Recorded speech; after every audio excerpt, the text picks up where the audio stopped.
কেউ জানে না আমার স্ট্যাটিস্টিক্স। আমি মিস ক্যালকাটা 1976। আমি মিস ক্যালকাটা, চাই না জিততে টিপ। এখনো তো কেউ জানে না আমার স্ট্যাটিস্টিক্স। আমি মিস ক্যালকাটা 1976।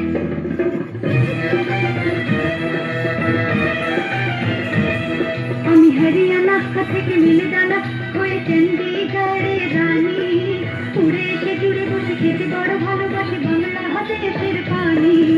হরিয়ানা থেকে মিলিদানা হয়ে চণ্ডীগড়ে রানী, উড়ে এসে জুড়ে বসে খেতে বড় ভালোবাসি বাংলা দেশের পানি।